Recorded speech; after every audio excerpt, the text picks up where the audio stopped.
कोई धीरेन्द्र राय जाए सर, 3 गोली लगी है। हाँ, ले गए ऑपरेशन थिएटर। हाँ जी सर। हाँ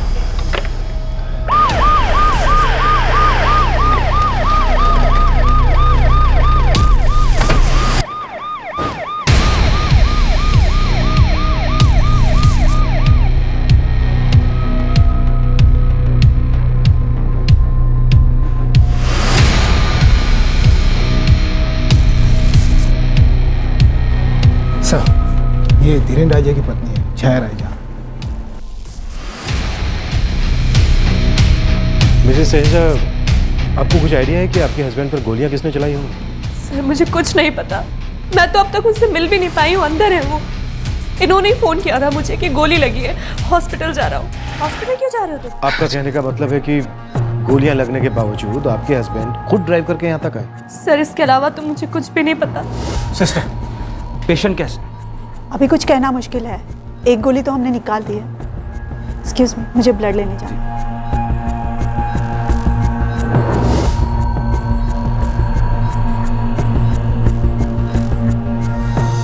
धीरेन्द्र रहेजा के साथ क्या हुआ था ये तो तभी पता चल सकता था अगर वो बच जाता है। किसने उसे गोली मारी, कहां मारी और क्यों मारी। लेकिन इस मामले के साथ ही शूट आउट का एक सिलसिला शुरू हो गया, एक के बाद एक, जिसने पुलिस फोर्स को झकझोर कर रख दिया।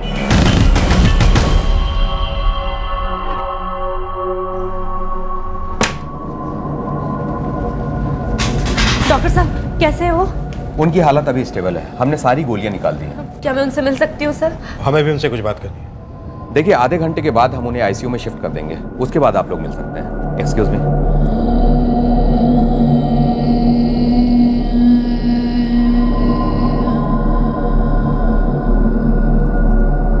आपका कहना है कि 3 गोलियां लगने के बावजूद आप खुद ड्राइव करके हॉस्पिटल तक पहुंचे? आसपास मदद के लिए कोई नहीं था। ऐसा नहीं करता तो शायद वही मर जाता। कहाँ हुआ था ये? पीडी क्लब में। PD club? पास में ही है, कोई 15 मिनट की दूरी। एग्जैक्टली क्या हुआ? वहाँ मेरी एक क्लाइंट मीटिंग थी। मैं एक सॉफ्टवेयर कंपनी में मार्केटिंग हेड हूँ।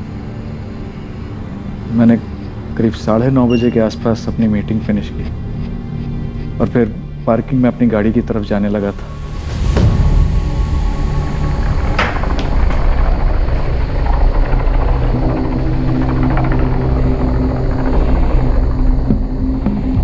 एक्सक्यूज मी, ये एलएनसी हॉस्पिटल कहाँ पड़ेगा भाई साहब? एलएनसी, आप यहाँ से बाहर निकलिए, राइट लीजिएगा, 2 सिग्नल के बाद लेफ्ट लेंगे, 10 मिनट में आप एलएनसी हॉस्पिटल पहुँच जाएंगे। Thank you.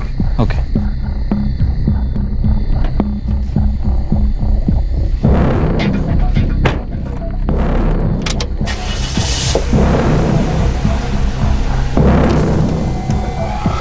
भाई साहब, ये एलएनसी हॉस्पिटल कैसे जाए?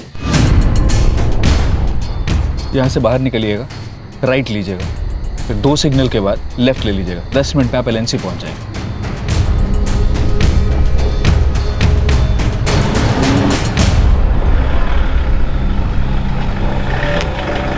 भाई साहब, मुझे एलएनसी हॉस्पिटल जाना है, क्या आप रास्ता बता देंगे?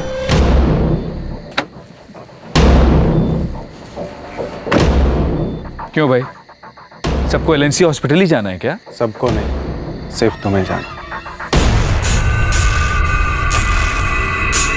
अरे हेल्प! हेल्प! पकड़ो, वहां पकड़ो! अरे पकड़ो!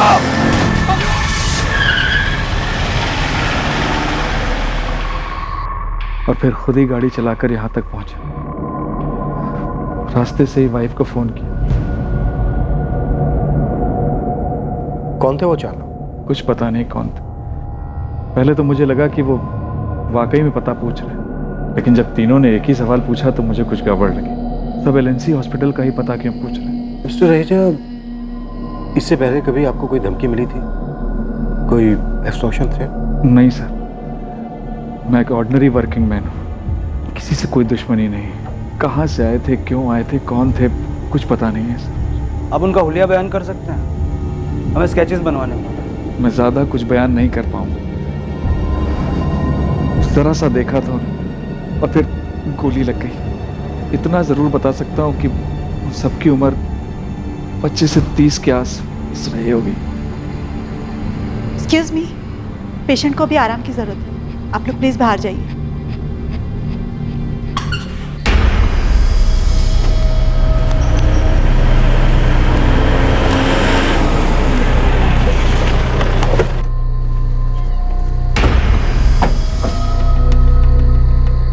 हमने कोई सफाई या छेड़छाड़ नहीं की, सब कुछ वैसा ही है, क्योंकि हमें पता था इन्वेस्टिगेशन होगी। आपके क्लब में सिक्योरिटी है? साहब, मेरी ड्यूटी मेन गेट पे थी, ये सब इधर हुआ। जब मैंने गोलियों की आवाज़ सुनी तो इधर आया और उन्हें मोटरसाइकिल पर भागते हुए देखा।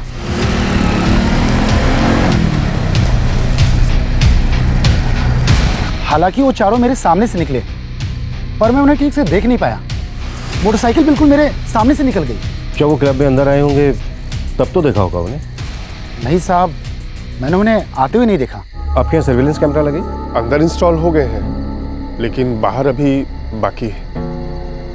एक भी सुराग नहीं। इस तरह से शूटर्स को पहचानना बहुत मुश्किल हो जाएगा। चीयर्स, काम हो गया है। एकदम सही जगह पे लगा निशाना, मस्त। चलो, दूसरे निशाने का टाइम आ गया।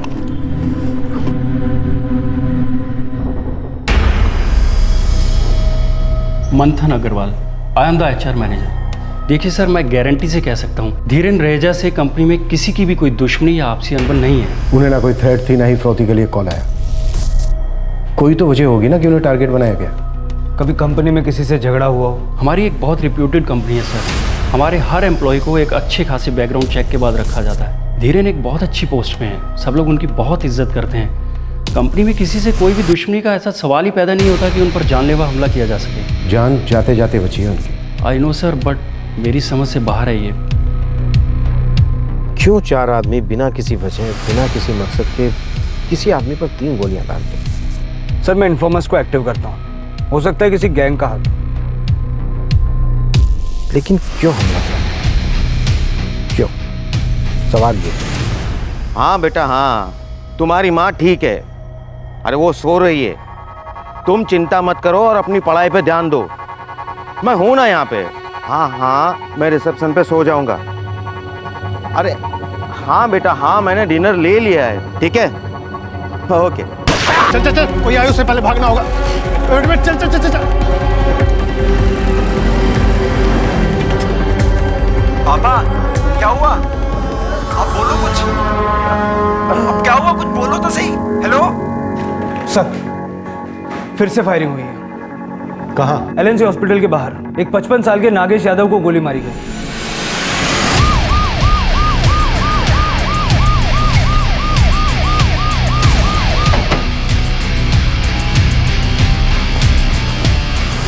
वो बच गया साहब, अभी कहाँ है? ICU 2 में। और वैसे सर गोलियां निकालनी थी। बेटा, अपनी अम्मा को कुछ मत बताना। ओके पापा। नागेश यादव जी? मेरी माँ अस्पताल में है सर, और मेरे डिपार्टमेंटल एग्जाम चल रहे हैं अभी, तो इसलिए पापा ही माँ की देखभाल करते हैं।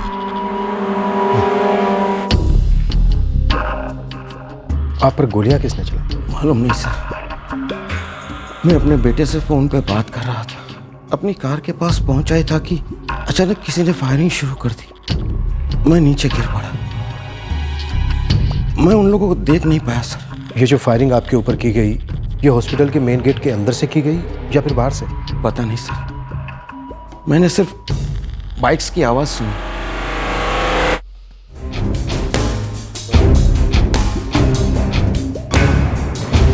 पापा को याद ही नहीं उन लोगों ने कहाँ से फायर किया। सर, वो यहाँ पर पड़े हुए थे और उनका मोबाइल वहाँ पर। उन्होंने कहा कि वो लोग बाइक्स पर थे। सर, उन्हें गोलियां चलने के बाद बाइक्स की आवाज़ सुनाई दी थी। तुम्हारे पिताजी को किसी ने कोई धमकी दी थी? उन्हें कोई क्यों धमकी देगा? मेरे पापा इंश्योरेंस कंपनी में काम करते हैं, उनकी किसी के साथ क्या दुश्मनी होगी? फिर भी कुछ लोग तो थे जिन्होंने गोलियां चलाई। क्यों? धीरेन को लगी हुई 3 बुलेट्स हैं और नागेश को लगी हुई 2। और सबकी सब सेम है। सर, सेम गैंग के 4 लोग भी।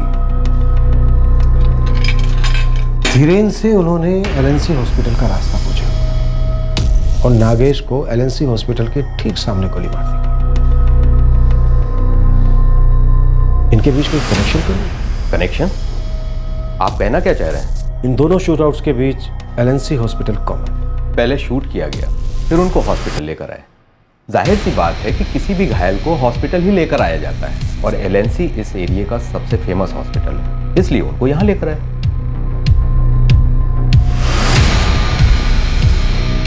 ये हो क्या रहा है? चक्कर क्या है? ये कोई रैंडम शूट आउट है या फिर? सर ये कोई गहरा राज लगता है जो अभी तक सामने नहीं आया। कहीं ना कहीं कोई ना कोई सुराग मिलना तो चाहिए।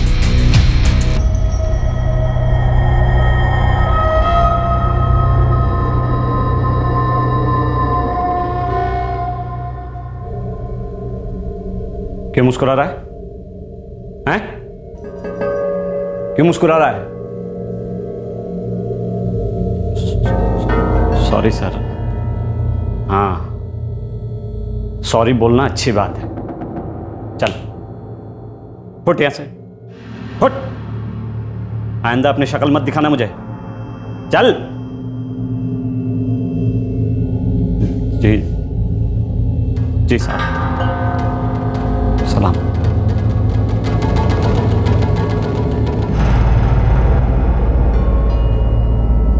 क्या है?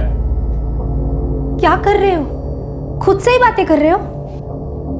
चल जा, अंदर जा। क्या हो क्या गया है तुम्हें? जब तुझे बोल रहा हूं अंदर जाके सो जा, बात क्यों नहीं सुनती मेरी? जानती नहीं मुझे? जा!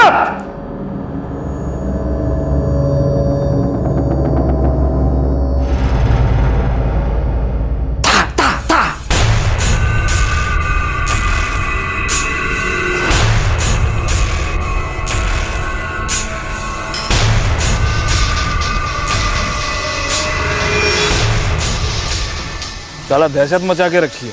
बाइक पे आते दाएं दाएं गोली बरसाते और निकल लेते हैं। हमने तो सुना है भाई, जो सामने पड़े ये उसी को गोली मार देते। अरे जीना मुश्किल हो गया है, पुलिस के हत्थे भी कुछ नहीं चढ़ रहा। निशाने पे लग रही है गोली, फटे गई है सब। अरे हाँ रेखा, हाँ संभाल कर आऊंगा। अब उनके डर से मैं काम करना छोड़ तो नहीं सकता ना। मैंने न्यूज में पढ़ा था, वो लोग ऐवी गोली चला देते हैं, किसी को भी गोली मार रहे हैं। हाँ, अगली गोली मुझे ही लगने वाली है। देखो मुझे जाने दो। अब गोली लगने से पहले जितना काम कर सकता हूँ उतना तो करने दो। शुभ शुभ बोलिए, वरना मैं पूरे दिन डरती रहूंगी। देखो मुझे कुछ नहीं होगा, और वैसे भी पुलिस आज उन्हें पकड़ने वाली है। तुम बिल्कुल बेफिक्र रहो। हम एकदम अंधेरे में हैं और पूरा शहर दहशत में। सर, इन लोगों को पकड़ने में हमने कोई कसर नहीं छोड़ी, पर अभी तक कोई सुराग हमारे हाथ में। सिर्फ इस्तेमाल की गई गोलियां ये इशारा करती हैं कि ये सेम लोगों का काम है। इनमें से एक गैंग जरूर इसमें शामिल है। सर, हम चौधरी गैंग और जोगराज गैंग पर जांच कर रहे हैं। जितना जल्दी हो सके पकड़ो उन हत्यारों को। जब तक ये राज बना रहेगा शहर में डर बढ़ता रहेगा और हम पर उंगलियां उठती रहेंगी। बार बार यही सुनने को मिलेगा कि पुलिस हाथ पर हाथ धरे निठल्ली बैठी। निरंजन चौधरी पिछले 3 महीने से जेल में ही है, लेकिन चौधरी का गैंग तो काम कर ही रहा होगा ना।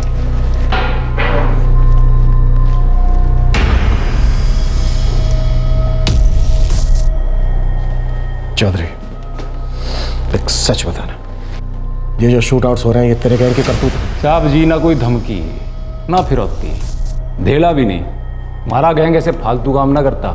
जब पैसे ही नहीं तो गोली क्यों कर बर्बाद करें? तो फिर क्या है जोगराज गैंग का काम? मन नहीं लगता साहब जी, कोई पेशेवर बिन पैसे के गोली क्यों चलाएगा? बेमतलब गोलीबारी। क्या ये गोलीबारी सही में बेमतलब हो रही थी, बिना किसी वजह के हो रही थी? पुलिस इसका सुराग ढूंढने में एड़ी चोटी एक कर चुकी थी, लेकिन कुछ भी सामने नहीं आ रहा था। एक सिरा भी हाथ नहीं लग रहा था जो शूटआउट्स के मकसद तक पहुंचा सके, और शूटआउट्स रुकने का नाम ही नहीं ले रहे थे।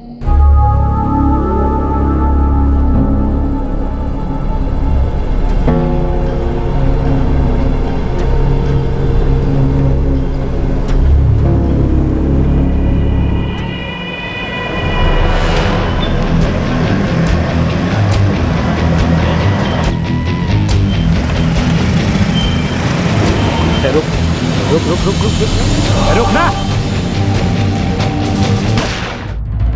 इस रघुवीर नारंग की बीवी नीलिमा बाहर खड़ी है। उसने एक वीक पहले कंप्लेंट दर्ज कराई थी। इनके भाई रमेश और विजय के साथ इनका पुश्तैनी जमीन को लेकर कोई झगड़ा चल रहा है। फिर से उन्हीं 4 हत्यारों का काम। निशात नाम का एक दुकानदार है जो इनकी डेड बॉडी को यहाँ लेकर आया।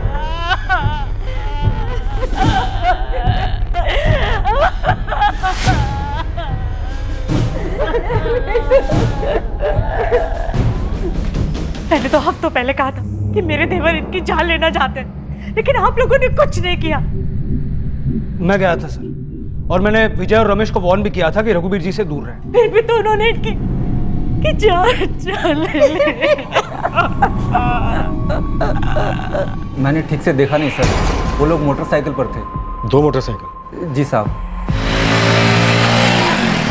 इन दोनों मोटरसाइकिल का रजिस्ट्रेशन नंबर देख पाए थे आप? नहीं सर, काफ़ी दूर थे वो। जब गोलियों की आवाज़ सुनकर मैं वहाँ पहुँचा तब वो निकल रहे थे, लेकिन मोटरसाइकिल वाले रमेश और विजय नहीं थे, ये पक्की बात है। उन्हें मैं जानता हूँ सर। लेकिन उन्होंने ही मेरे पति की जान ली है।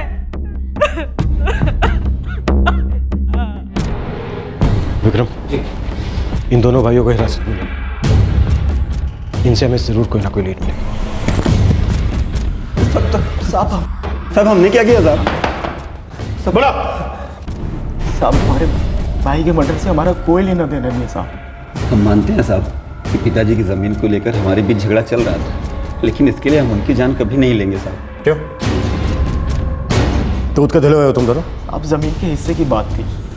रघुवीर चाहता था कि इसको ज़्यादा हिस्सा मिले, क्योंकि ज़मीन खरीदते वक्त उसने बाबूजी को उसके पूरे पैसे दिए थे, और जबकि हमारा कहना था कि ज़मीन का बंटवारा बराबर हो। साहब, उसे मार के हमें क्या मिलेगा साहब?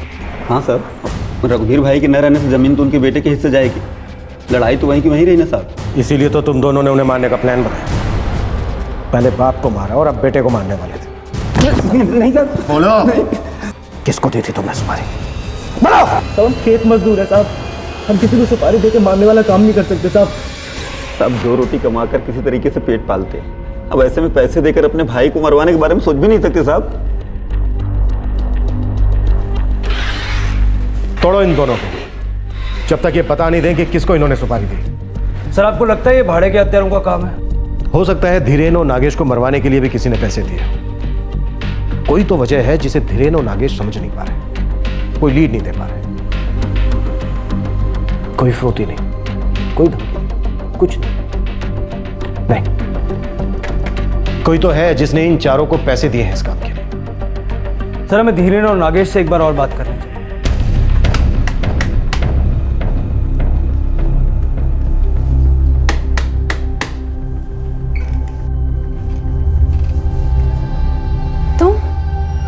इतनी रात को?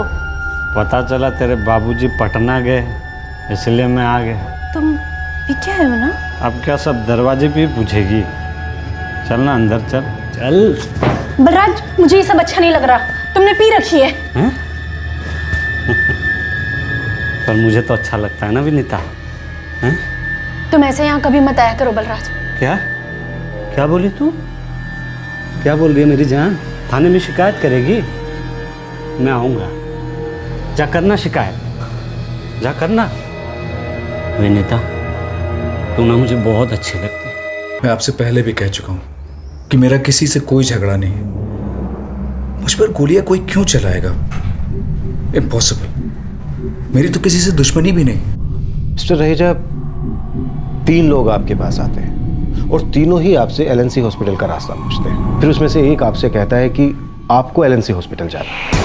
सबको एलएनसी हॉस्पिटल ही जाना है क्या? सबको नहीं, सिर्फ तुम्हें जाना। सर, मेरा कोई फैमिली डिस्प्यूट भी नहीं है, ऑफिस में कोई झगड़ा भी नहीं।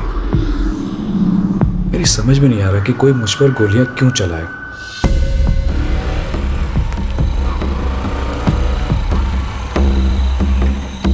सलाम सर।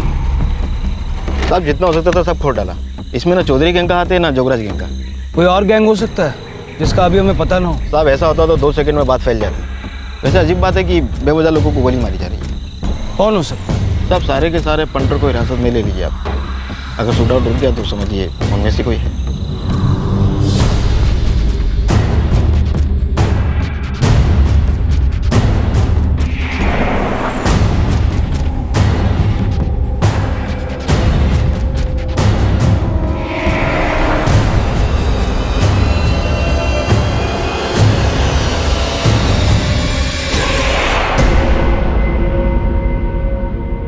जी नहीं सर, मेरी किसी से कोई दुश्मनी नहीं। मुझे नहीं लगता कि कोई मुझे मारने की सुपारी देगा। कोई पुरानी दुश्मनी ठीक से याद करिए, या अभी हाल ही में किसी के साथ कोई अनबन हुई है?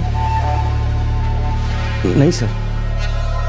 आपके काम करने की जगह पर आपका किसी के साथ कोई झगड़ा जिसकी वजह से कोई आपकी फैमिली को निशाना बनाए? नहीं सर, ऐसा कुछ भी नहीं है।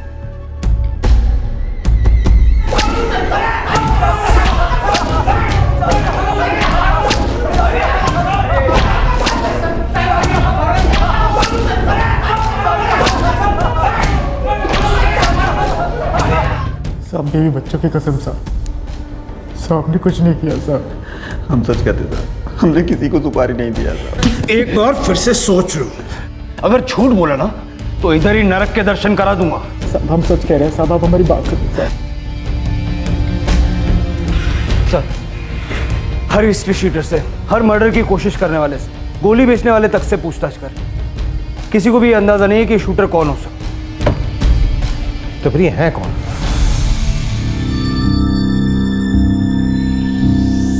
आप काम पे जाना कब शुरू कर रहे हो? घर चल रहा है ना? अच्छे से चल रहा है ना? आप रोज रात कहाँ निकल जाते हो? काम पे। किस काम पे? एक सवाल का जवाब दे दिया तो सवालों की झड़ी लगा दी तूने। आप कहीं फिर से उस औरत के चक्कर में तो नहीं पड़ गए? बंद रख अपना जुबान, ठीक है ना? फालतू के सवाल मत कर मुझसे। चल अंदर जा।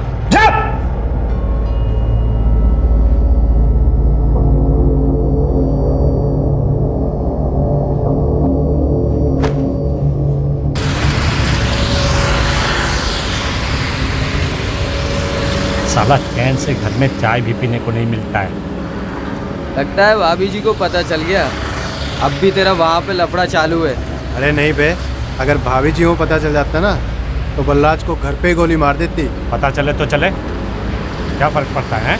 और सुन, हम उनमें से नहीं है जिनकी अपनी बीवी से फटती हो।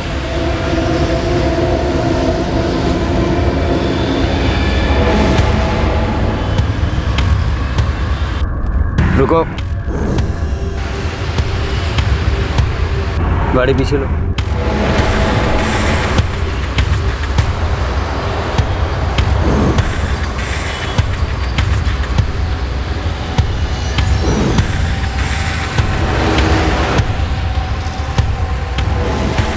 नमस्ते साहब। सब ठीक ठाक है? जी हाँ सर, सब ठीक। बीवी बच्चे कैसे? वो भी ठीक है सर। पक लो।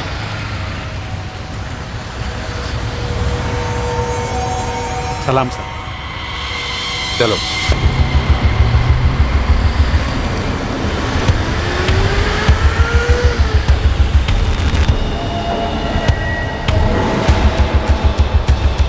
आज रात को कुछ करना है।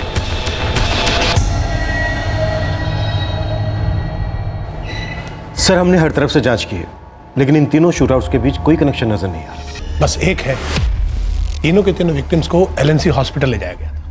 क्योंकि घायलों को अस्पताल ले जाना होता है और एलएनसी हॉस्पिटल शहर का टॉप हॉस्पिटल। 3 शूटआउट्स, 2 लोग बचे, 1 मरा और हत्यारों का अभी तक कोई सुराग नहीं। हत्यारे भाड़े पर लिए गए हो ऐसा लगता तो नहीं है सर? समझ में नहीं आ रहा, ना कोई धमकी ना कोई फिरौती। तो क्या हमारे सामने ऐसे शूटआउट्स हैं जिनका आपस में कोई लेना देना नहीं?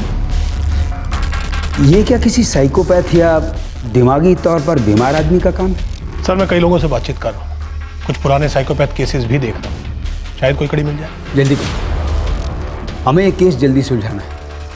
इससे पहले किसी पर जानलेवा हमला हो, कोई अपनी जान से हाथ धो बस।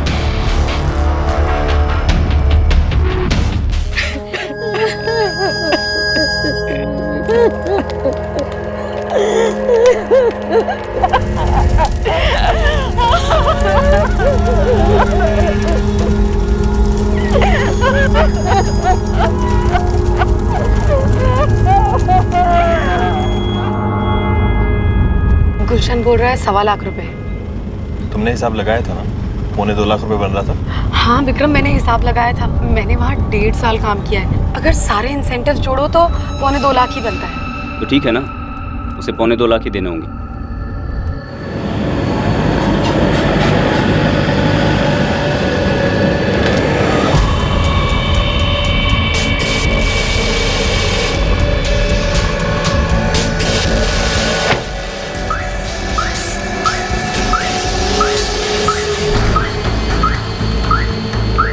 सिर्फ 1.25 लाख देने बनते हैं मुझे। ये देखिए पेपर। अच्छा, तो आपने हिसाब किताब अपने हिसाब से बनाया? यही मैंने देने का वादा किया था। गुलशन जी, इस पे मैंने अग्री नहीं किया था। मुझे तभी अपना रिटर्न अग्रीमेंट बनवाना चाहिए था। देखिए, आप मेरी वाइफ के साथ चीटिंग कर रहे हैं। ये बिल्कुल कोई चीटिंग नहीं है। इतना ही बकाया बनता है इनका। ये आपको चाहिए तो मैं भी दे देता हूँ। मैटर यहीं खत्म कर। अच्छा, तो आप हमें धमकी दे रहे हैं? लेना तो लीजिए, नहीं तो जाइए। ही नहीं, मैं वाजिब बात कर रहा हूँ। धमकी तो उल्टे आप लोग दे रहे हैं मुझे।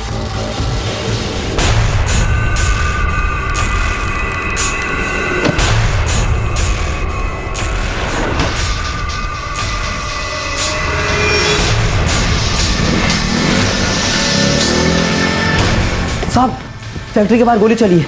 किसी एसयूवी गाड़ी के ड्राइवर को गोली लगी है। मेरा ड्राइवर कपिल? जी साहब, शायद।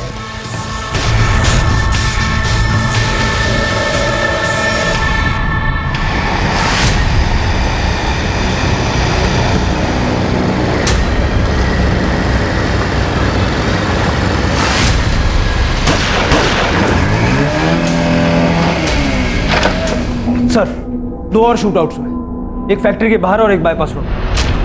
विक्टिम्स कहाँ पर हैं? LNC hospital.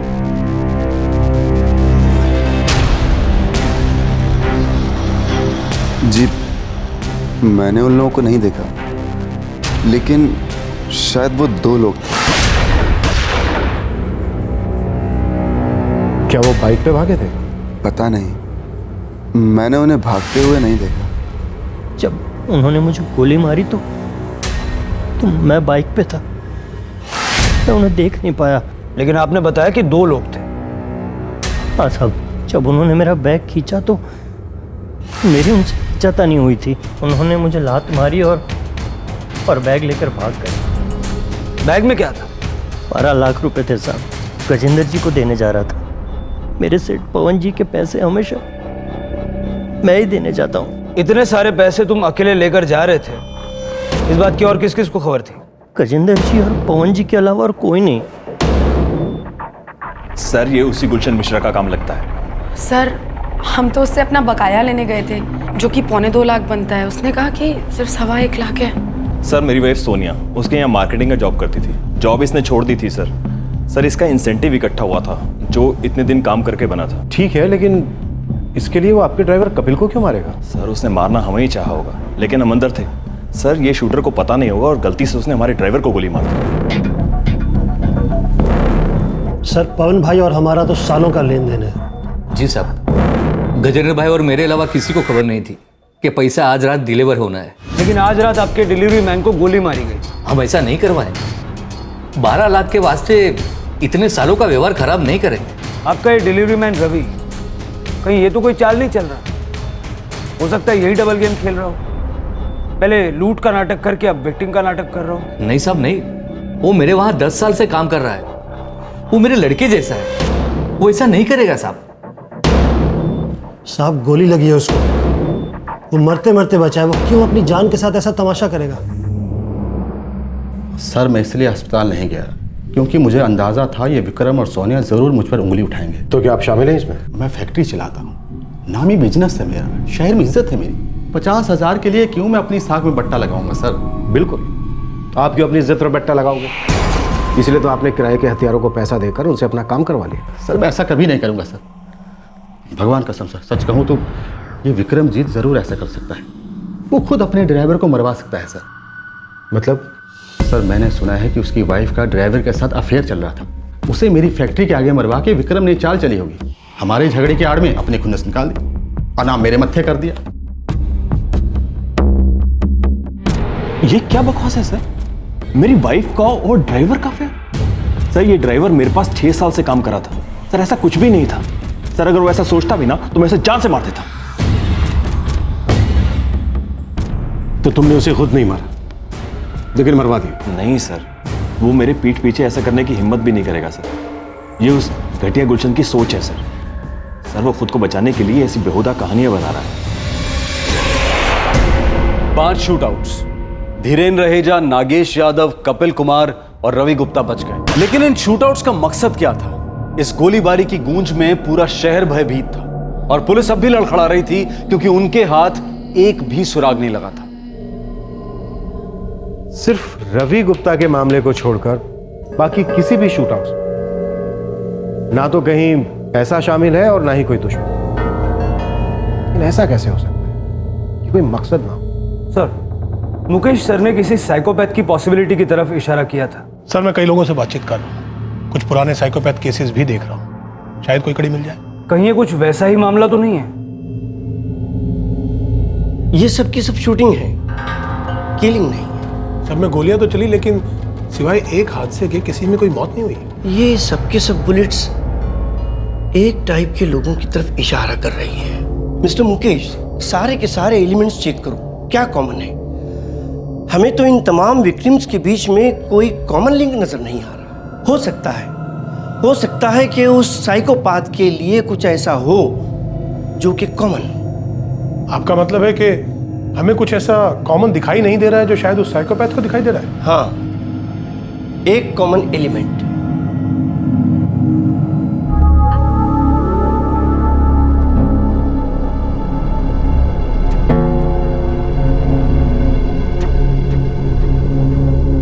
मंथन, यार तुम HR मैनेजर हो, क्या कोई है जिसने तुमसे मेरे खिलाफ कभी कोई कंप्लेंट की हो?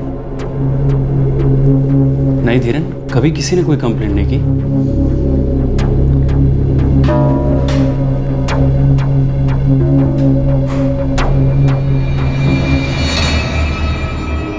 मंथन, मैं और तुम इतने सालों से कंपनी में काम कर रहे हैं। तुम्हें मुझसे कभी कोई तकलीफ हुई हो? कैसी बातें कर रहे हो यार? लगता है पुलिस इन्वेस्टिगेशन से तुम्हारा दिमाग थोड़ा खराब हो गया है। खराब तो हो गया है, मेरी समझ में नहीं आ रहा है कि कोई मुझे क्यों मारना चाहेगा। एनीवे, सॉरी यार, काफी काम पड़ा है।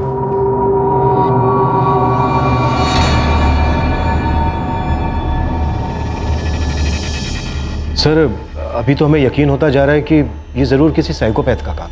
तुम्हारा मतलब ये चारों के चारों जो देखे गए दिमागी बीमार हैं? मतलब ये एक साइकोपैथिक गैंग है? हो सकता है सिर्फ इनका लीडर हो साइकोपैथ, या सर ये हो सकता है कि ये चारों के चारों किसी साइकोपैथ के प्यादे हो, किसी पागल की कठपुतली। क्या सर, अभी तक हमें इन 5 शूटआउट्स में कोई कॉमन लिंक नहीं मिला है। तो ढूंढो नहीं, ढूंढो। हम इस तरह हाथ पर हाथ धरे नहीं बैठ सकते। इन पागलों को इस तरह गोलियां बरसाते रहने नहीं दे सकते। हमारी जवाबदेही, अगर इन्हें जल्द से जल्द नहीं पकड़ा गया तो बहुत से सवाल खड़े हो जाएंगे। सब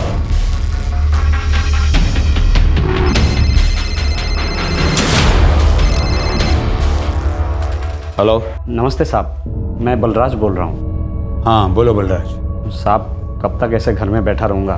देखता हूँ बलराज, देखता हूँ, मैं कुछ करता हूँ। जी साहब।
हेलो, आप शूटर को ढूंढ रहे हो ना? कौन बोल रहा है?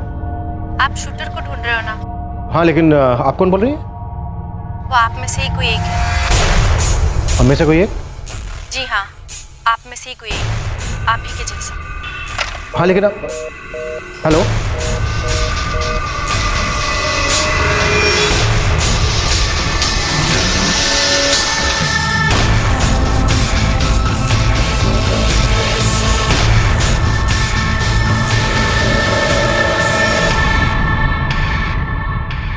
विक्रम, पता करो ये फोन कहां से आया, ट्रेस करो। सर, हम में से कोई एक मतलब क्या हुआ है? एक गुमनाम फोन कॉल कहती है कि हत्यारा हम ही में से कोई एक। हम में से कोई एक, तब कोई पुलिस हो? उनमें से ही कोई एक।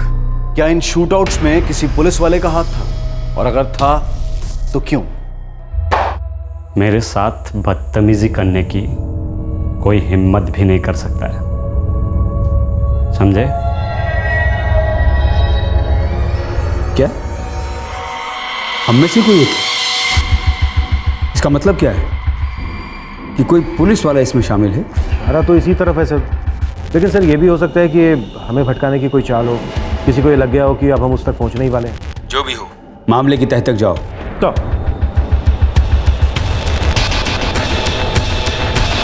सर, वो अनजान कॉल एक पीसीओ से किया गया था। कहाँ है वो पीसीओ? बेदनपुर के पास है। मुफ।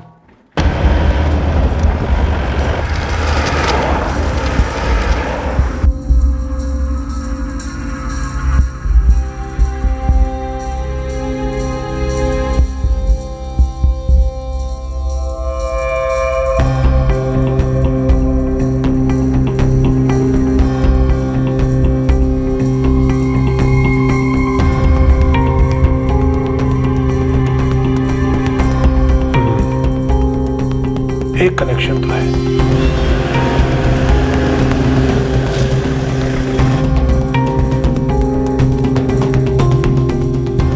साहब, मुझे बिल्कुल ख्याल नहीं आ रहा है। कोई 1:15 बजे की बात है, औरत?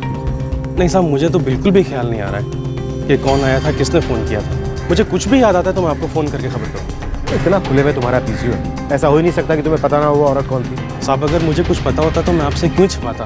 भगवान कसम साहब, मुझे बिल्कुल याद नहीं है कि कौन आया, किसने फ़ोन किया। साहब, मुझे कुछ भी याद आता है, मैं आपको फ़ोन करके खबर करूँगा।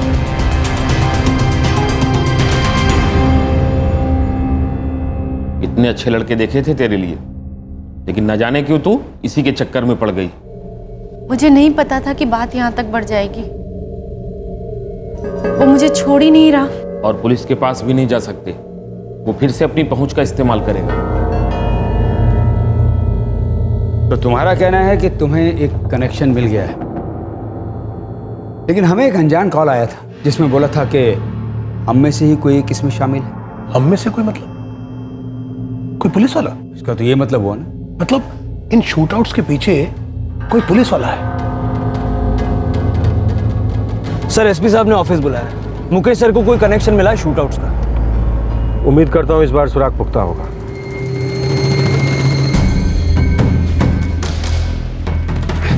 कजरी सुन, बहुत जल्दी ना मैं फिर से काम पे लग जाऊंगा।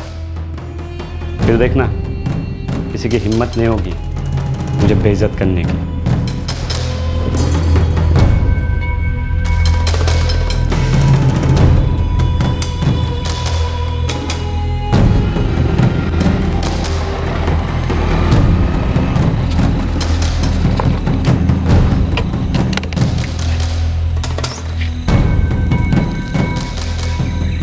बोलिया, चलो अब अगला काम।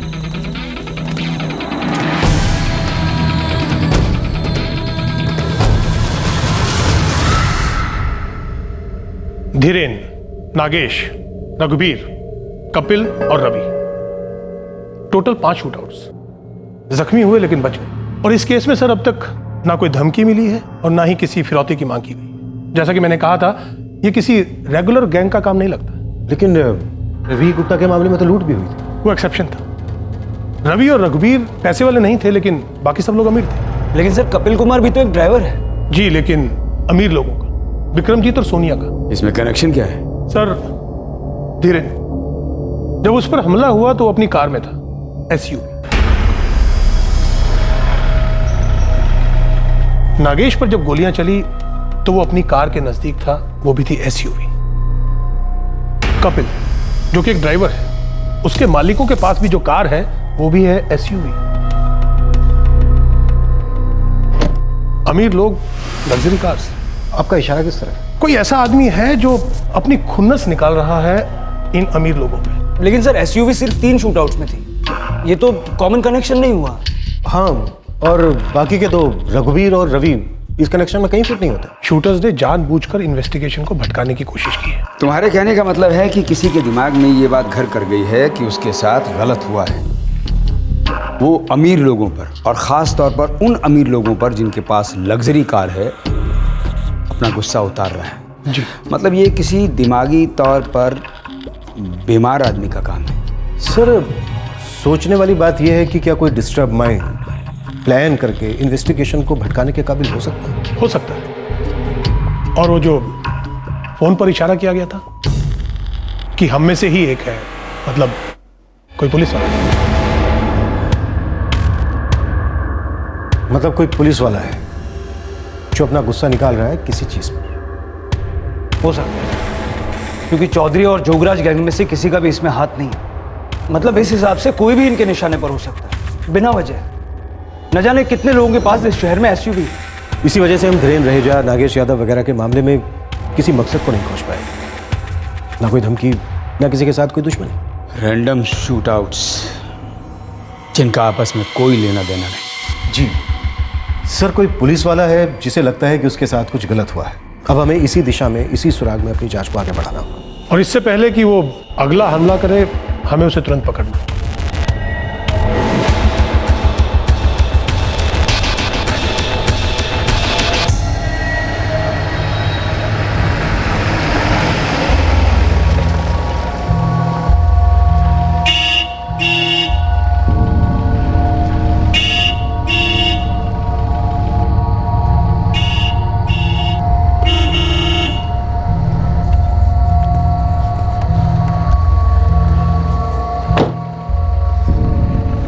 क्या बाके, कब से हॉर्न बजा रहा हूँ, जल्दी नहीं आ सकता क्या? साहब थोड़ी आंख लग गई थी।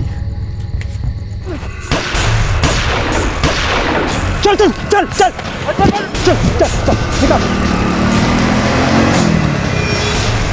साहब साहब साहब,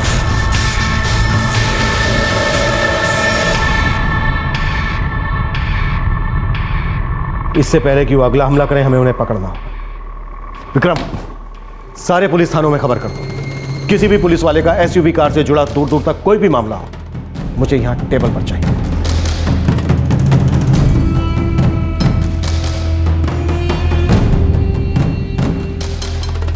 सर, मुझे पूरा यकीन है कि ये पुलिस वाला बहुत ही नाराज और परेशान है किसी ऐसी बात से जो इसके साथ हुई है। और सर, इसका संबंध किसी एसयूवी या और कार से भी हो सकता है। और सर, वो गिरीश वर्मा केस में हमें अभी तक कोई वजह, कोई दुश्मनी या धमकी का सुराग नहीं मिला। मेरे पति तो बहुत साधारण से आदमी थे। भगवान का दिया हुआ हमारे पास सब कुछ है। कभी किसी ने फिरौती की डिमांड नहीं की, कोई थ्रेट का कॉल नहीं आया। मैं सच में नहीं जानती कि हमारे साथ कोई ऐसा क्यों करना चाहेगा। मुझे नहीं पता।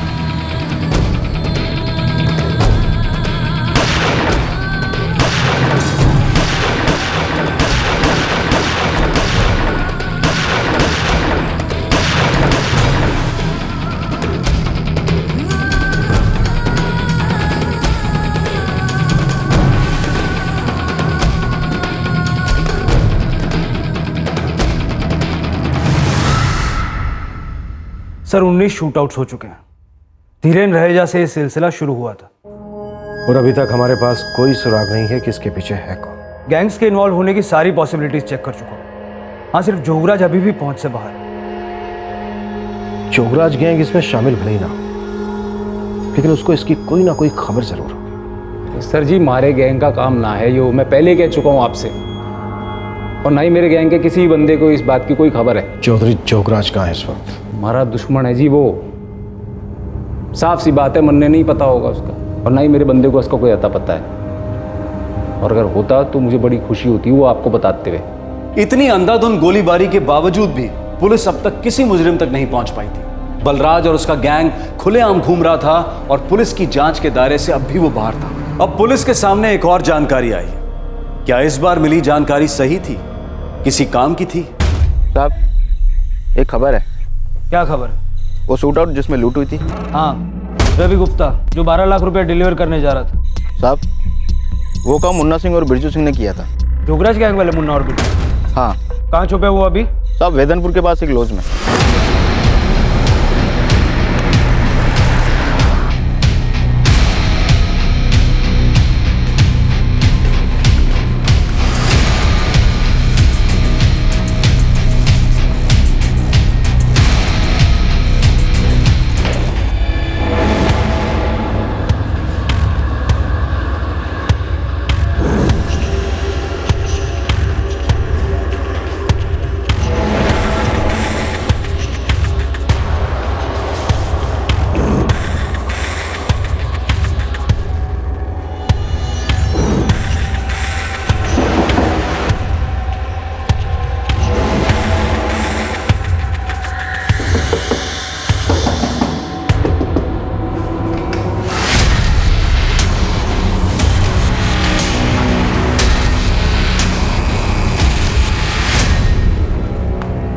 जोगराज कहाँ है?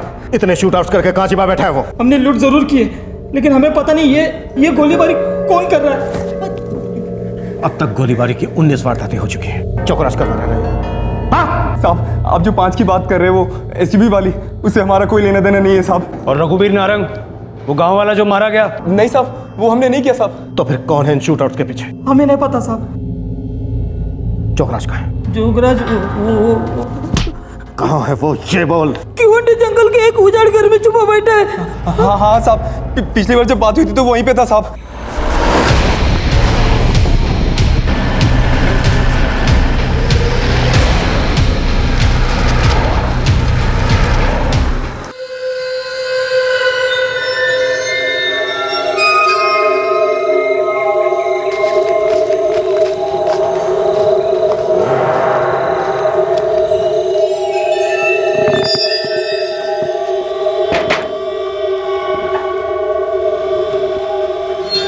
नमस्ते साहब।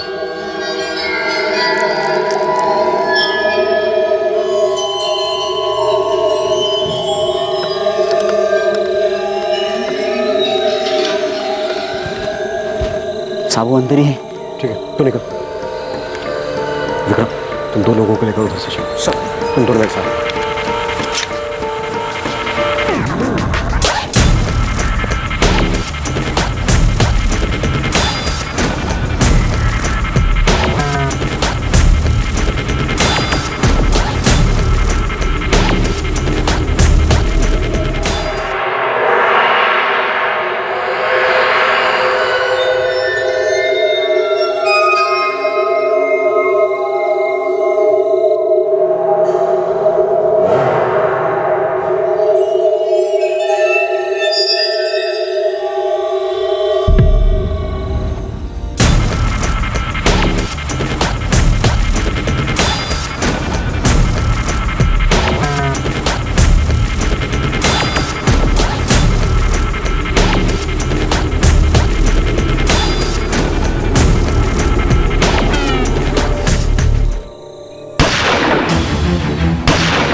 विक्रम, कवर फायर करो।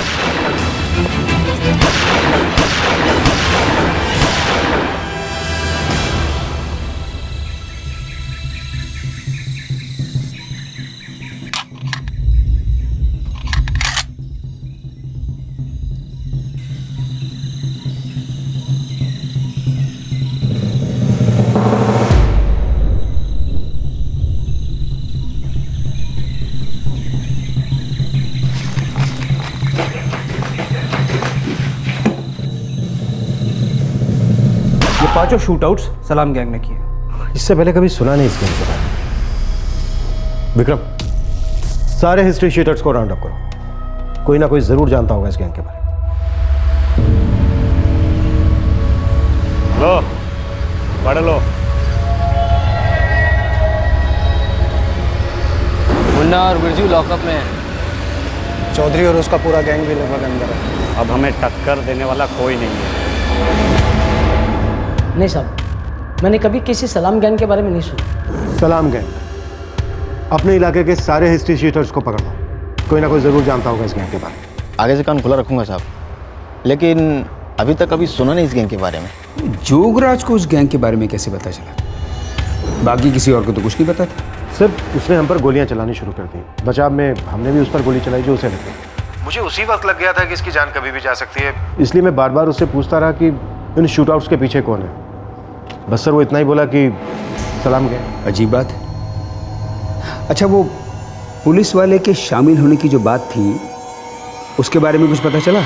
सर, मैंने हर थाने में एक सीक्रेट इंटरनल जांच के लिए बोला था, पर अभी तक कहीं से कोई खबर नहीं। नजर रखना। और हाँ, अगर ये किसी नए गैंग का काम है तो इसे पनपने से पहले ही हमें कुचलना होगा। Right sir. Hello Pankaj Sahu, तेरे घर में एक बीवी और 2 बच्चे हैं। कौन बोल रहे हो?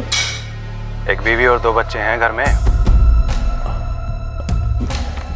लेकिन तुम बोल कौन रहे हो? डर मत, अभी तक वो सही सलामत है। लेकिन तुम हो कौन? 25 लाख 3 लोगों की कीमत कम ही लगा रहा हूँ। 25 लाख कोई ज्यादा मोटी रकम तो है नहीं तुम्हारे लिए। लेकिन पहले बताओ तुम हो कौन? 2 दिन का टाइम है तेरे पास, पैसे तैयार रख। कहाँ देना है वो बाद में बताऊंगा। सलाम। Hello hello. क्या हुआ? कुछ नहीं, कुछ नहीं हुआ। पुलिस को इस गैंग के बारे में कुछ पता नहीं था, लेकिन ये नया गैंग अपना काम शुरू कर चुका था। साथ ही साथ पुलिस उस अनजान कॉलर से मिली जानकारी उनमें से ही कोई एक की दिशा में भी काम कर रही थी। अब इनमें से कौन सी लीड पुलिस को शहर में दहशत का नंगा नाच कर रहे अपराधियों तक ले जाएगी, ये तो वक्त ही बताने वाला था।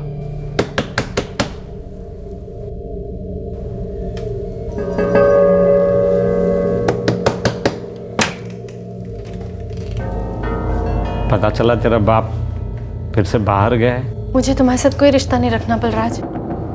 पर मुझे तो रखना है, और तू मेरी बात मानेगी। प्लीज अब मुझे और तकलीफ मत दो बलराज। अच्छा, मुझे तो लगा था कि मैं ही सिर्फ तकलीफ में हूं।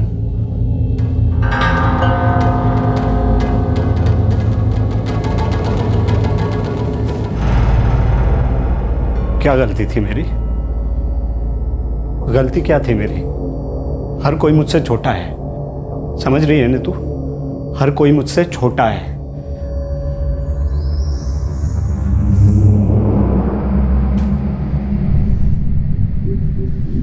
जब तक तुम लोगों को डराते नहीं हो ना, लोग तुम्हारी इज्जत नहीं करते।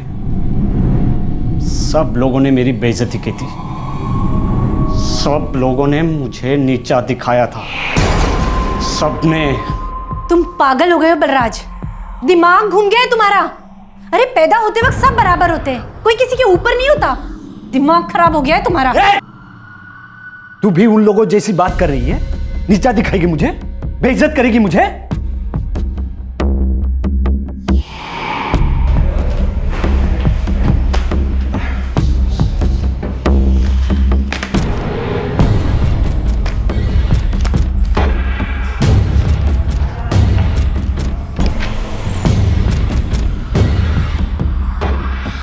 पिछले 1 साल से मुझे शादी का झांसा दे रहा है, जबरदस्ती करता है मेरे साथ, बलात्कार करता है मेरा।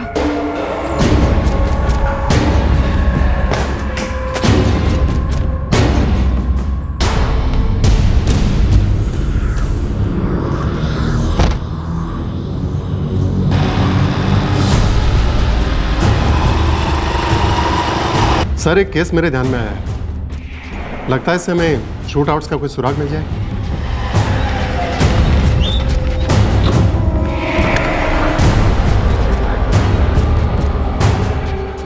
सुन, मोहलत कम कर दे। अगर कल तक पैसे नहीं भिजवाए ना तो उसे बोल दे, उसे और उसके परिवार वालों को इसका हर्जाना भुगतना पड़ेगा।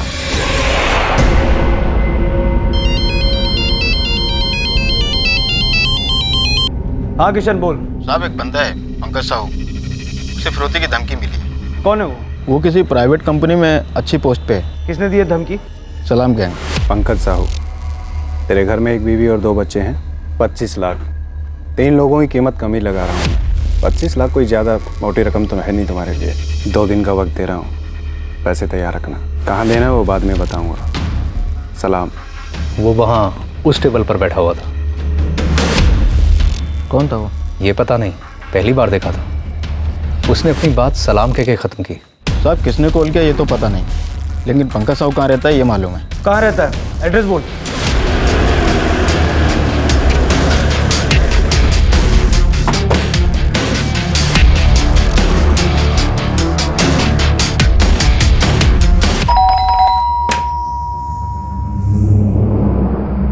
पंकज साहू जी, आज सुबह उसने फ़ोन करके बोला कि बैटरा नगर के पुराने पुल पर पैसे पहुंचा दो। सर, दोनों कॉल्स अलग अलग नंबर से किए गए। हम फिरौती लेकर जाएंगे। देखिए, मैं अपनी फैमिली को किसी भी रिस्क में नहीं डालना चाहता हूँ। भरोसा रखिए हम पर, कुछ नहीं होगा आपकी फैमिली को। Hello sir, pi Prahlad Trivedi बोल रहा हूँ, वैधनपुर थाने से। हाँ बोलो प्रहलाद। सर आप ये बलराज धीर को जानते हैं?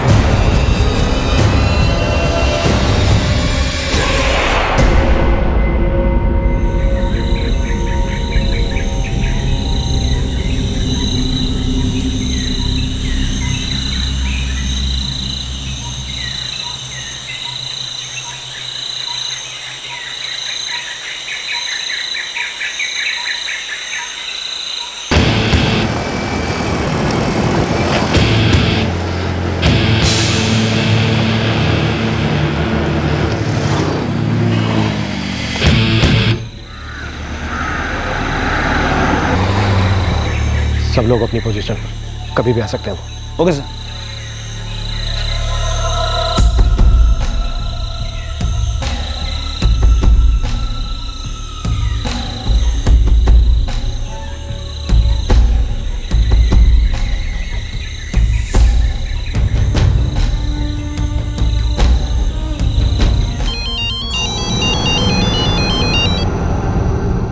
हेलो बलराज, मैं सेना बोल रहा हूँ। जी साहब, नमस्ते साहब। तुमसे मिलना है तुरंत।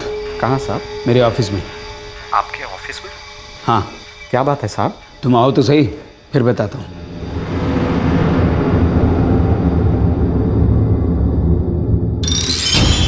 पिछले 1 साल से मुझे शादी का झांसा दे रहा है, जबरदस्ती करता है मेरे साथ, बलात्कार करता है मेरा।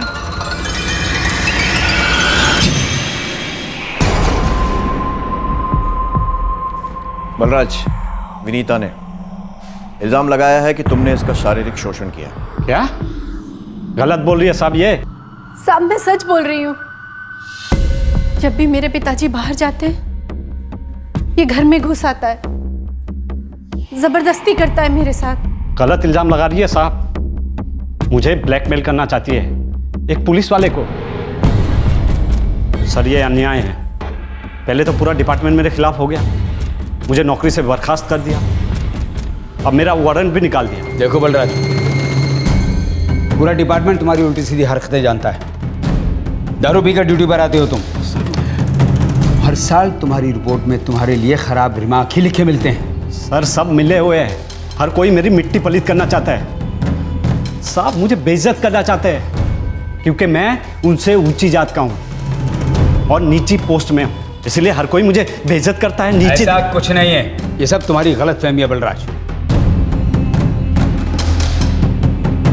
तुम्हारा जिस औरत के साथ चक्कर था, क्या तुमने उससे शादी का वादा किया था? देख, मेरा दिमाग मत खराब कर। पहले से ही मेरा दिमाग बहुत खराब हो रखा है। पहले तो मेरा डिपार्टमेंट मुझे जेल भेजता है और बेल के लिए नाक रगड़वाता है। तू भी चालू हो गई है? तू भी उनसे मिली हुई है? तुम क्यों अपनी जिंदगी बर्बाद कर रहे हो? और साथ ही साथ सबकी। मैं जिंदगी बर्बाद कर रहा हूँ? जानती है कैसा लगता है जब उन लोगों को वीडियो मिला मिला कर सलाम ठोकने पड़ते हैं जो तुमसे छोटे लोग हैं, खून के घूंट पीने पड़ते हैं, इज्जत मिट्टी में मिल जाती है। लेकिन देखना, एक दिन जरूर आएगा जब लोग मुझे भी सलाम ठोकेंगे।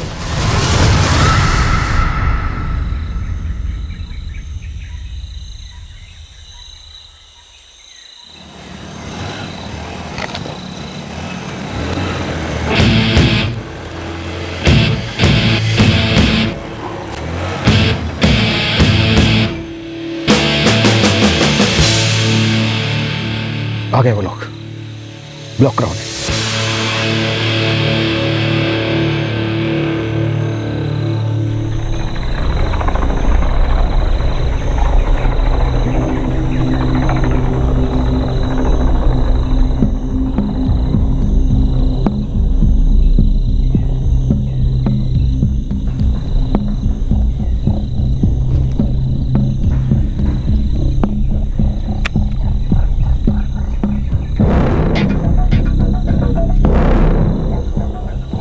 पूरे 25 हैं? जी, आप चाहे तो गिन लीजिए।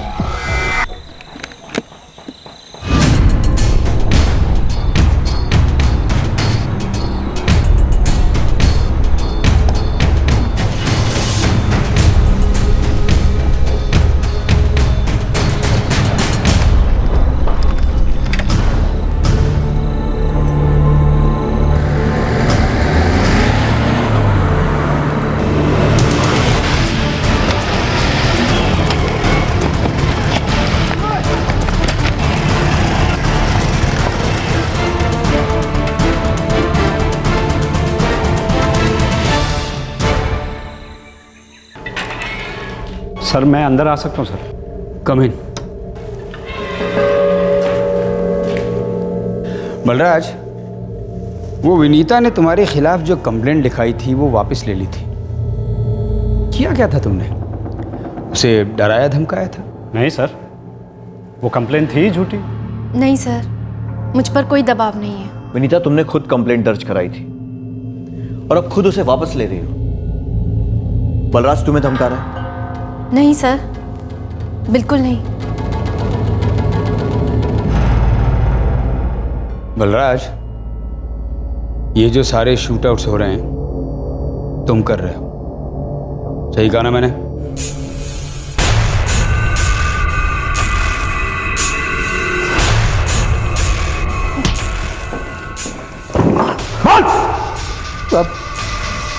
बलराज धीर साहब। बलराज धीर, कांस्टेबल बलराज धीर। हाँ साहब। बलराज धीर, तो हम में से कोई एक का मतलब ये था? बलराज को 4 महीने पहले ही सस्पेंड किया गया था सर। साहब मैं फ्रस्ट्रेट हो गया था बुरी तरीके से। तुम अपनी हरकतों की वजह से फ्रस्ट्रेट हो गए थे। तुम कभी अच्छे पुलिस वाले नहीं थे बलराज। सस्पेंड किए जाने के बाद तुम्हें दोबारा इसलिए नौकरी पर लिया गया था कि तुम्हें सुधरने का चांस देना था, लेकिन तुमने सब चांस गवा दिए और अब तो हद हो गई। तुमने अपना गैंग बना लिया, गोलियां बरसाना तुम्हारा शौक बन गया। इसमें मेरी कोई गलती नहीं है साहब, किसी ने मेरी एक नहीं सुनी। मैं कहीं गलत था ही नहीं साहब।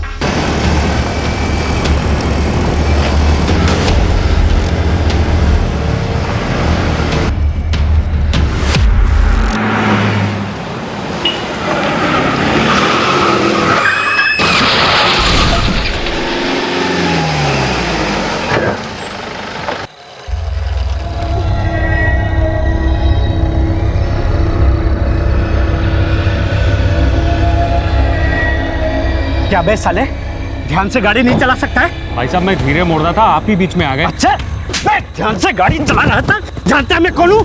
जानता है साले? साले देखिए हाथ मेरा भी उठ सकता है, हाथ मत उठाना। अच्छा हाथ उठाएगा? उठाना बे, दिखाना साले, दिखा, उठा कर दिखा। अरे भाई साहब, बे साले, बे छोड़ो साले, पुलिस वाले पे हाथ उठा दे साले। पुलिस वाला होके हाथ उठाएगा? चल तेरी कंप्लेंट करता हूँ। अरे जाना कर ले। अरे देख लूंगा तुझे साले। मिल थाने में मिल। अबे फुट ले यहाँ से। अरे छोड़, गलती उसने किया और पकड़ मुझे ना। अरे भाई झगड़ा छोड़ो, आपकी वाइफ को चोट लगी है, उसको अस्पताल लेकर जाइए। अरे ठीक है, नसीहत मत दे, चल जा। चलो। उस आदमी ने कंप्लेंट लिखाई है। गलती उसकी थी साहब। हम उसकी भी जांच करते अगर तुम बिना झगड़ा किए वहां से लौट आते। साहब पहले हाथ उसने उठाया था, उसके बाद मैंने। बलराज, तुम्हारा ट्रैक रिकॉर्ड पहले से ही बहुत खराब रहा है। तुम्हारा व्यवहार कभी भी अच्छा नहीं रहा है।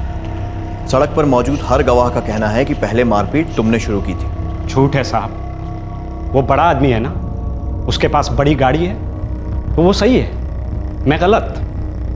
अरे साहब मैं भी आप में से ही एक हूं, तो मेरे साथ ऐसे मुजरिमों जैसे व्यवहार क्यों कर रहे हो आप लोग? भेजे में भूसा भरा है, पागल हो गया है तू?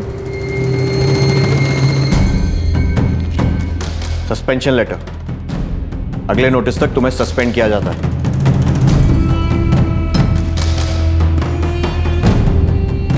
अगले नोटिस तक तुम्हें सस्पेंड किया जाता है? बार बार मैं सस्पेंड किया जाता रहा हूं सर। क्योंकि तुमने गलतियां की बलराज। नहीं साहब, क्योंकि हर कोई मुझे बेइज्जत करना चाहता था, मुझे नीचा दिखाना चाहता था। साला अपने काम में भी कोई इज्जत नहीं है। हाँ, हम तो झेल लेते हैं, लेकिन बलराज तुझे पुलिस वाला होके भी क्या फायदा? हमेशा सस्पेंड ही रहता है। हाँ पता है मुझे। और सुन, हम सब जो है ना बहुत ऊंचे लोग हैं, बस एक ही प्रॉब्लम है, अपने पास रुपए नहीं है, बड़ी गाड़ियाँ नहीं है, रुतबा नहीं है, इसीलिए साला कोई भी हमारी इज्जत नहीं करता है। ये सब हो ना, सब लोग इज्जत करते हैं, सब सलाम ठोकते हैं, सलाम। जैसे मैं ठोकता हूँ अपने से ऊंचे पोस्ट वालों को, चाहे उनकी जात कितनी भी छोटी क्यों ना हो, उनकी औकात कितनी भी छोटी क्यों ना हो।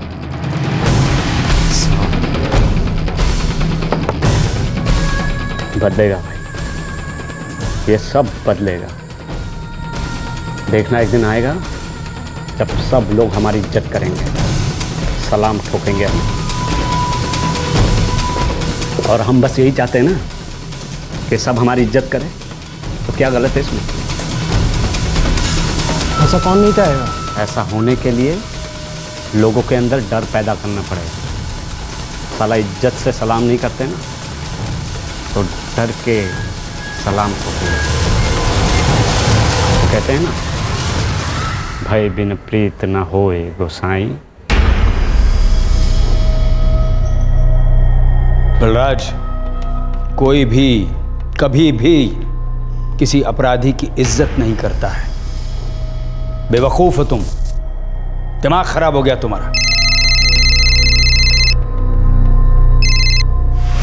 हेलो सर, ये बलराज आपके साथी है ना? हाँ, और यही है सलाम गैंग का लीडर। सर, उसके तीनों साथी हमारी हिरासत में हैं, उनके शूटआउट्स के बयान भी मिल गए। मैं इसे तुम्हारे लॉकअप में भेज रहा हूँ। यह आदमी पूरी तरह से पागल हो चुका है। देखो बलराज, पुलिस वाला बनकर नहीं सीखा तो क्या, अपराधी बनकर कम से कम एक बात तो सीख लो, जुर्म कभी फायदेमंद नहीं होता है। Crime never page.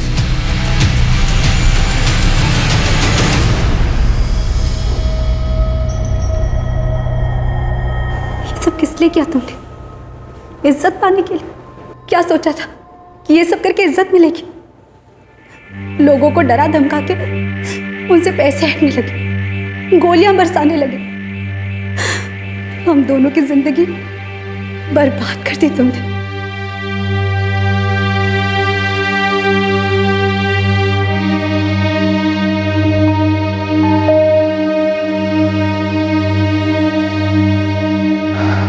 पागल है ये बंदे, बस यूं ही गोलियां बरसाते घूम रहे थे। और 2 लोगों की जान भी ले ली इन्होंने। उसने मुझ पर है गोली चला दी, बिना किसी मतलब के। पागल है। इस आदमी ने हमारे भाई को मार डाला बिना किसी वजह के। हाँ, लेकिन ये हमारे भाई साहब को जानता तक नहीं था। हद है।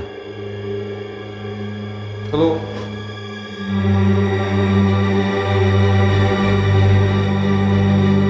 कपिल, उसने तुम पे ऐसे ही गोली चला दी?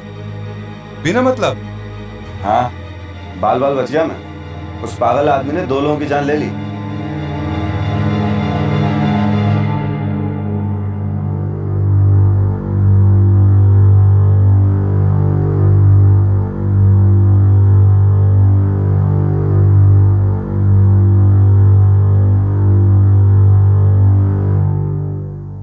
बलराज और उसके साथी नारायण, भूपेश और धर्म इस वक्त न्यायिक हिरासत में हैं। उन पर हत्या और हत्या की कोशिश के चार्जेस लगाए गए हैं। बलराज ने अपने तीनों साथियों को बंदूक चलाना सिखाया था। बलराज की तरह इन तीनों पर भी इज्जत और पैसे की भूख का नशा छाया हुआ था और लोगों में दहशत फैलाकर ये अपनी इस भूख को शांत करना चाहते थे। अक्सर इस बात का अंदाजा लगाना मुश्किल होता है कि किसका दिमाग किस बात पे घूम जाएगा, क्या बात होगी जो किसी को हताशा के दलदल में धकेल देगी। बलराज को अपने काम में सबसे बड़ी दिक्कत यह थी कि उसे लगता था कि वो ऊंची जाति में पैदा हुआ है तो उसे क्यों अपने से छोटी जात के लोगों को सलाम ठोकना पड़ता है। उसे कई बार उसके गलत व्यवहार के लिए चेतावनी दी जा चुकी थी, लेकिन किसी ने कभी यह नहीं सोचा था कि वो इज्जत पाने और लोगों में अपने दबदबे के लिए इतनी खतरनाक आपराधिक गतिविधियों में कूद पड़ेगा। इस केस में सबसे डरावनी बात यह थी कि डिस्टर्ब दिमाग किसी और का नहीं बल्कि एक पुलिस वाले का था। बंदूकों और बुलेट्स तक उसकी पहुंच थी। उसकी गोलाबारी की वारदातों में 2 लोगों की जान गई और बहुत से लोग घायल हुए। ये लोग और इनके परिवार वाले बहुत तकलीफ से गुजरे और अब भी गुजर रहे हैं। करीब 2 साल पहले एक स्टेट ट्रांसपोर्ट बस के चालक ने न जाने किस जुनून में बस को डिपो से निकाला और पूरे शहर में बेतरतीब बस चलाकर तांडव मचा दिया। एक बार और एक डिस्टर्ब सुरक्षा कर्मी ने एयरपोर्ट पर अपने सर्विस हथियार से दहशत मचा दी थी। कोई भी वर्क प्लेस हो, चाहे प्राइवेट या पब्लिक, बीमार दिमाग अपना असर छोड़ते हैं, खुद और अपने आसपास के लोगों को प्रभावित करते हैं। ऐसे में जरूरत होती है कि उनसे बात की जाए, उन्हें समझने का प्रयास किया जाए, उनकी मेडिकल हेल्प या किसी दूसरे किस्म की सहायता की जाए। विक्षिप्त दिमागों को रास्ता भटकने से रोका जाए तभी उन्हें शांत किया जा सकता है। आपसे फिर मुलाकात होगी क्राइम पेट्रोल सतर्क में एक और नए केस के साथ। तब तक अपना ख्याल रखें, सुरक्षित रहें और याद रखें, सही वक्त सही कदम, सतर्क रहें। जय हिंद। इस तरह के और भी एपिसोड देखने के लिए हमारे चैनल को सब्सक्राइब करें और बेल आइकन दबाना ना भूलें।